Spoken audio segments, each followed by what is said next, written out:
សួស្តីអ្នកទាំងអស់គ្នានៅក្នុងវីដេអូនេះដែរយើងមកធ្វើការរៀនពី comment basic comment ខ្លះដែលនៅក្នុង Visual Box អញ្ចឹងដំបូងយើងបើក Visual Box យើងមកហើយយើងធ្វើការ start server របស់យើងរងចាំបន្តិចសិន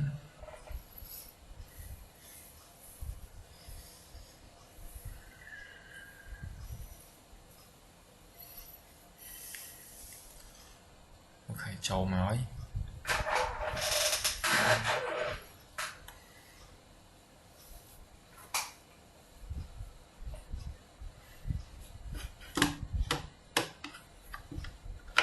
អូខេអញ្ចឹងយើងធ្វើការបំពេញនៅ username យើងមកចឹងខ្ញុំដៃ input តោះដាក់ password អូខេអញ្ចឹងជាដំបូងយើងធ្វើការ check ទៅលើ IP ដើម្បីចង់ connect ជាមួយនឹង Windows ប៉ិតរបស់យើងចឹងដាក់ y IPA មកអូខេអញ្ចឹងយើងមើលនៅខាងក្រោមគឺឡើង innet នេះដែល innet នេះគឺ 192.168.17 អញ្ចឹងយើងធ្វើការបើក Windows PowerShell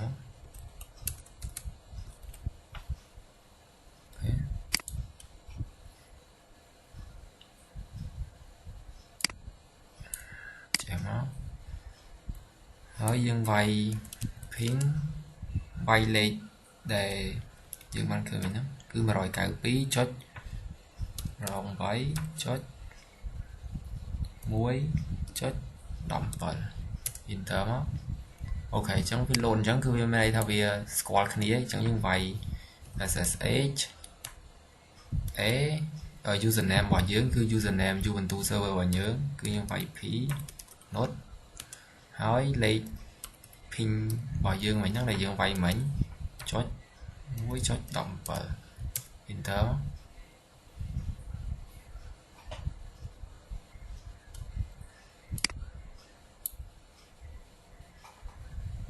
អូwait កន្លែងនេះខ្ញុំវាយខុសអញ្ចឹងយើងវាយម្ដងទៀត SSH ដាក់ username មុនដាក់ username យើងមុនហើយទៅមក A ហើយយើងដាក់ pin code របស់យើងចុច 68.1.17 ហើយយើងយក yes មកអូខេអញ្ចឹងយើងវាយ password យើងចូលមកអូខេអញ្ចឹងគឺវាបានដើរតាមត្រូវអីអញ្ចឹងយើងសាកចូលមកក្នុង Visual Box យើងវិញយើងធ្វើការតេស្តដាក់សួរ who am I អូខេវាចេញឈ្មោះ username របស់យើងអញ្ចឹងយើងសាកសួរក្នុងនេះមើល who am I អូខេវាចេញ username ដូចគ្នាតមកយើងវាយ pwd មានន័យថា present working directory អញ្ចឹងយើង enter មកអូខេវាចេញ home p not អញ្ចឹងសាកតេស្តខាងនេះម្ដងមើល pwd អូខេវាចេញដូចគ្នាអញ្ចឹង comment ដំបូងយើងធ្វើការវាយមក sudo apt update password អូខេអញ្ចឹងគឺវាធ្វើការ update ហើយយើងរងចាំតិចសិន comment ដំបូងអូខេក្រោយពី update ហើយយើងធ្វើការរៀន comment មួយទៀតគឺ comment sudo apt upgrade ម្ដង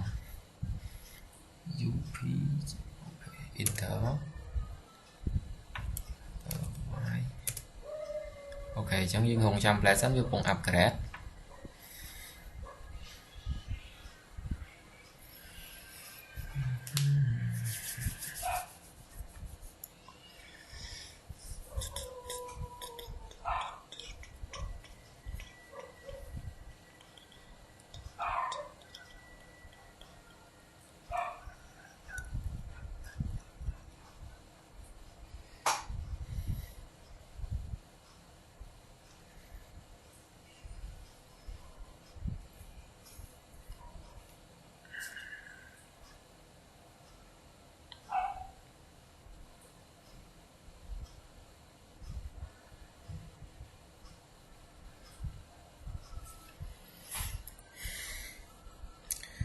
dương từ cá rong trăm tịch sẵn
ok chẳngបន្ទាប់ពីយើងបានវាយ command upgrade មកហើយខ្ញុំកាត់វីដេអូមកដល់ត្រឹមនេះមកទៅសារកុំឲ្យវីដេអូយូរពេកវាចាំយូរដែរអញ្ចឹងយើងចាំតិចទៀតទៅវាចិត្ត upgrade ចិត្តហើយ 99% អូខេយើងចុច enter មក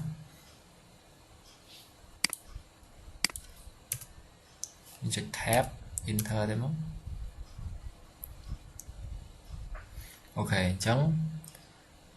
ដាក់ជាដំបូងដើម្បីឧបមាយើងចង់បង្កើតនៅ file មួយអញ្ចឹងយើងត្រូវវាយ command torch អ្នកនរគ្នាដាក់ឈ្មោះអីក៏បានដែរអញ្ចឹងទីឲ្យខ្ញុំដាក់ឈ្មោះ svp.6 enter មកអូខេអញ្ចឹងយើងបង្កើតហើយបន្ទាប់មកខ្ញុំចង់ output នៅអក្សរខ្ញុំវាយ echo ហើយខ្ញុំវាយ hello world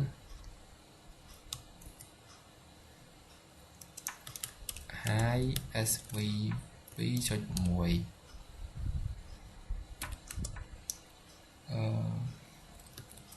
please send a video អូខេកណ្ដងមកយើង enter មកអូខេអញ្ចឹងយើងឃើញថាវា output មកហើយ hello world hi svp.6 please send a video តមកទៀតយើងធ្វើការវាយ comment មួយទៀតគឺ is ls dot l ដោយ comment នេះដែរយើងធ្វើការ list អូខេ enter មកគឺយើងឃើញថាកតុយមុខគេនោះគឺជាចេញដកដែលចាប់ផ្ដើមដោយដកអក្សរ អហ្នឹងគឺមានន័យថាវាជា file ហើយកន្លែងលេខ0អូខេប៉ុណ្ណឹងអញ្ចឹងមួយទៀតយើងធ្វើការវាយ comment ls dot lh អូខេអញ្ចឹងតទៅពីវាយ comment ហ្នឹងហើយយើងធ្វើការបង្កើតនៅ folder មួយយើងវាយ mkdir ហើយយើងវាយឈ្មោះ folder របស់យើង svp.6 folder យើង create folder យើង enter មកតមកទៀតយើងវាយ ls dot lh អូខេអញ្ចឹងយើងឃើញថាវាបង្កើត folder យើងបានជោគជ័យហើយហើយយើងឃើញមានថា 4.0k នេះគឺដោយសារតែយើងបានវាយនៅls dot lh នេះអញ្ចឹងទៅវាធ្វើឲ្យវាតិចយើងឃើញ 4.0k ហ្នឹងតែបើសិនជាយើងអត់វាយ comment ហ្នឹងទេវាចេញមកច្រើនកុំឲ្យបាក់មើលអញ្ចឹងទៅអញ្ចឹងយើងបានបង្កើតនៅ folder បានជោគជ័យអីអញ្ចឹង comment របស់យើងគឺអស់ហើយសម្រាប់វីដេអូមួយហ្នឹងអញ្ចឹងដើម្បីបិទ server យើងប្រើ comment sudo shutdown now enter shutdown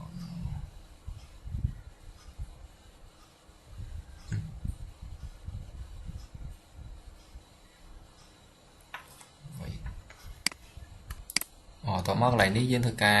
វាយ password 1 2 3 enter 1 2 3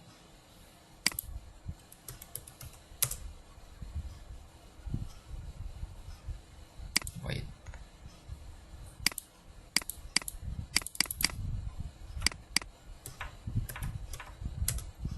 ok បានហើយអញ្ចឹងគឺ server របស់យើងគឺ shut down ហើយអញ្ចឹងសម្រាប់វីដេអូមួយនេះគឺមានតែប៉ុណ្្នឹងទេអរគុណអ្នកនរគ្នាសម្រាប់ការមើលវីដេអូមួយនេះតាំងពី download ដល់ចប់